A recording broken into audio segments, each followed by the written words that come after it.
ఉదయకాలపు దేవుని ప్రత్యక్షత.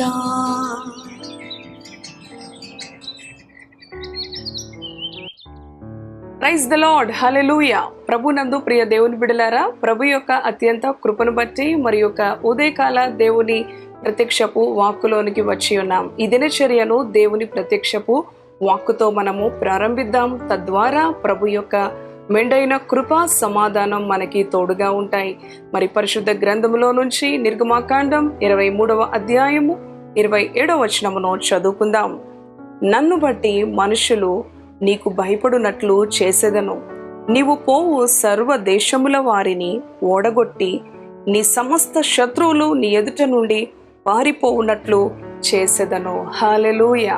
ఎంతో శక్తి కలిగిన దేవుని వాక్కు ఈ ఉదయకాలం ప్రభు మనకు ఆయన కృప ద్వారా ఆయన ప్రేమను బట్టి అనుగ్రహించాడు. ఈ దినము చూడని వారు, గతించిన వారు ఈ సమయంలో ఎంతో మంది ఉండగా సజీవులుగా ప్రభు మనలను లేవనెత్తి అనుదినము ఆయన కరుణ కటాక్షములను, ఆయన కృప వాత్సల్యతను మనపై చూపిస్తున్న దేవాతి దేవుడు అంటూ ఉన్నాడు, నన్ను బట్టి అవును మరి మనుషులు నీకు భయపడునట్లుగా నేను చేసేదను. నీవు పోవు సర్వ మార్గములలో, సర్వ దేశములలో కూడా నీ శత్రువులను ఓడగొట్టేదను, నీకు జయమిస్తాను అంటూ ఉన్నాడు. ప్రియ దేవుని బిడ్డ, ఇంకెందుకు మనకి భయము, ఇంకెందుకు మనకి చింత? ఆయన అంటున్నాడు కదా, మనుషులు నిన్ను చూసి భయపడే విధంగా ఆయన నీ విషయంలో కలుగు చేసుకుంటానంటూ ఉన్నాడు. అవును ప్రియ దేవుని బిడ్డలారా, 27వ వచనం, నన్ను బట్టి మనుషులు నీకు భయపడునట్లు. అవును, ఏం పరిస్థితిని బట్టి నువ్వు భయపడుతున్నావు? అవును, వారే నీకు భయపడేలాగా ప్రభు చేస్తానంటున్నాడు. ఆ పరిస్థితులే నిన్ను చూచి భయపడేలాగా. అవును ప్రియ దేవుని బిడ్డ, నిన్ను నీ దరి చేరడానికి, నిన్ను ముట్టడానికి, నీకు హాని చేయడానికి ఆయన వారి విషయంలో భయము పుట్టిస్తానంటూ ఉన్నాడు. ఎంత గొప్ప దేవాతి దేవుణ్ణి మనము కలిగి ఉన్నాము. అంతేకాదు, 2వ మాట ఆయన అంటూ ఉన్నాడు కదా, నీవు పోవు సర్వ దేశముల వారిని ఓడగొట్టి నీ సమస్త శత్రువులు నీ ఎదుట నుండి పారిపోవునట్లు చేస్తానంటున్నాడు. ఎంత నమ్మదగిన దేవుడు! ఏ పరిస్థితులను బట్టి నువ్వు భయపడుతున్నావు? నీవు పోవు సర్వ దేశములలో ఉన్న మరి సమస్త ప్రజలను, అవును ఆయన ఓడగొట్టే దేవుడు, నీ శత్రువులను సంహరించే దేవుడు, నిన్ను విజయవంతముగా నిలబెట్టే దేవుడు. ఏ మనిషిని బట్టి నీవు వేదనకు, శ్రమకు, మరి నిందకు, దుఃఖమునకు గురి అవుతున్నావు? ఏ పరిస్థితి అది? రోగ భయమా, మరణ భయమా, శత్రువుల భయమా, ఆర్థిక భయమా? ఏ భయమైనా కూడా ఆయన దానిని సంహరించే దేవుడు, నీకు విజయాన్ని ఇచ్చే దేవుడు. నీవు వెళ్ళు మార్గములలో ఆయన నీతో ఉండి నిన్ను ఆదరించే దేవుడు. నిన్ను చూసినప్పుడు వారు నిన్ను బట్టి భయపడే విధంగా, అవును దేవుని కలిగి ఉన్నావు కదా, నన్ను బట్టి అంటున్నాడు. అవును ప్రియ దేవుని బిడలారా, మనుషులలో భయమును, అవును మన జోలికి రాకుండా ఆయన నిన్ను భద్రపరిచే దేవుడు, నిన్ను సంరక్షించే దేవుడు. అవును ప్రియ దేవుని బిడ్డ, దుష్ట మాలిన్యం అంటకుండా, ఏ శత్రువు నీకు హాని చేయకుండా, నిర్నిమిత్తముగా ద్వేషించబడుతూ, నిందించబడుతూ ఉన్నావా, గాయపరచబడుతూ ఉన్నావా? ఆయన అంటున్నాడు, వారందరినీ కూడా సంహరిస్తాను, ఓడగొడతాను, నీకు విజయం ఇస్తాను, నిన్ను విడిపిస్తాను, నిన్ను రక్షిస్తాను. ఎంతో శక్తి కలిగిన దేవుని వాక్కు ఈ ఉదయకాలం. అంతేకాదు, ఇదే అధ్యాయంలో 25వ వచనం చూస్తే, నీ దేవుడైన యెహోవానే సేవింపవలెను, అప్పుడు ఆయన నీ ఆహారమును నీ పానమును దీవించును, నేను నీ మధ్య నుండి రోగము తొలగించేదను. ఎంత నమ్మదగిన దేవుడు! నీవు ఏం చేయాలో తెలుసా? నీ దేవుడైన యెహోవానే నీవు సేవించాలి. మనుషులను సేవిస్తూ ఉన్నావా? లేకపోతే వస్తువులను సేవిస్తూ ఉన్నావా? నీ జీవితంలో దేనికి నీవు ప్రాధాన్యత ఇస్తున్నావో, అవును దేని కొరకు నీవు పరుగులు తీస్తున్నావో దానినే సేవిస్తున్నావని అర్థం. అవును, నీవు సేవించవలసినది యెహోవానే, నీ ప్రభు అయిన యేసుక్రీస్తునే.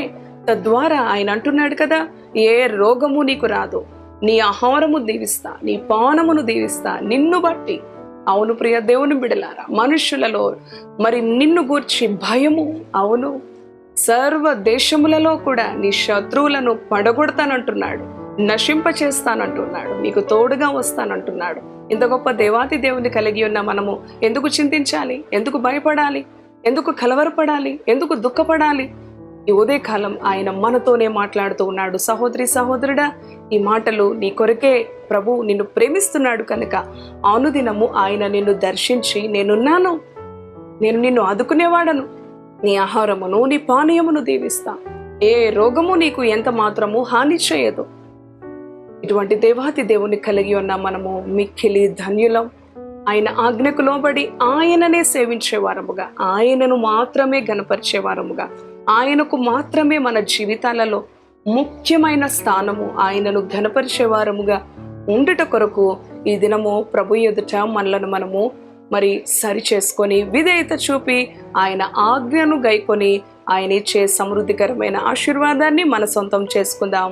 తలలు వంచండి, ప్రార్థన చేసుకుందాం. పరిశుద్ధుడా, కృపగలిగిన దేవా, నీ శక్తి కలిగిన నామానికి వందనాలు. యెహోవానే సేవించాం దము. అవును ప్రభు, అయ్యా నీ మాటలు మేము విన్నాము. నిన్ను బట్టి మనుషులకు, అవును ప్రభు, ఏ మనుషులైతే మమ్ములను చూసి, అవును ప్రభు, హానిని, అపనిందను, శ్రమను ప్రభు కలిగించాలని, కష్టాలు పాలు చేయాలని, హింస పాలు చేయాలనుకుంటున్నారో వారికి భయాన్ని పుట్టిస్తానంటున్నావు. నీ బిడల విషయంలో నీవు కలుగ చేసుకునే దేవుడు, నీ బిడల విషయంలో నీవు యుద్ధం చేసే దేవుడు, నీ బిడల విషయంలో ప్రభువా ఎటువంటి కూడా ప్రభువా నైనా హాని కలగకుండా నీ రెక్కల నీడలో భద్రపరిచే దేవుడు, సమస్త దేశములలో సమస్త జనుల మధ్య శత్రువులను ఓడగొట్టే దేవుడు. అవును ప్రభువా, సర్వదేశములో ఎక్కడికి పోయినప్పటికీ కూడా నైనా, ఏ ప్రాంతంలో ఉన్నప్పటికీ కూడా నీ బిడల పక్షాన శత్రువులను ఓడగొట్టి నీ బిడలకు విజయాన్ని ఇచ్చే దేవుడు, ఆదరించే దేవుడు, భయాన్ని పుట్టించే దేవుడు.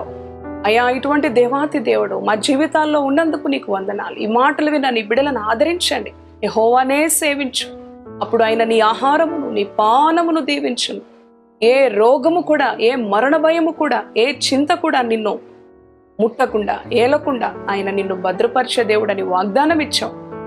తండ్రి, నీకు వందనాలు. ఈ మాటలు విన్నా నీ బిడ్డల హృదయాల్లో ధైర్యాన్ని నింపండి, ఆదరణ నింపండి, సమాధానం నింపండి, విడుదలను దయచేయండి. శాంతి సమాధానంతో ఈ దినము వారి జీవితాల్లో సాతానుడు ఆనందాన్ని దొంగిలించకుండా నీ యందు గొప్ప ఆనందం, పరిస్థితులు ఎలా ఉన్నా, పరిస్థితులు ఏ విధంగా నడిపించినా నాయనా వారిలో నీ ఆనందాన్ని దొంగిలించకుండా నీ మాటలను బట్టి ధైర్యం తెచ్చుకొని నీలో సంతోషించే కృప, నిన్ను ఘనపరిచే కృప, నిన్ను మహింపరిచే కృప నాయనా నీ బిడలకు అనుగ్రహించమని నీ యొక్క కృప కలిగిన హస్తాలకు తండ్రి నీ బిడలను అప్పగించుకుంటూ యేసు పరిశుద్ధ నామములో ప్రార్థిస్తున్నాను తండ్రి. ఆమేన్, ఆమేన్. Praise the lord. God bless you. Thank you.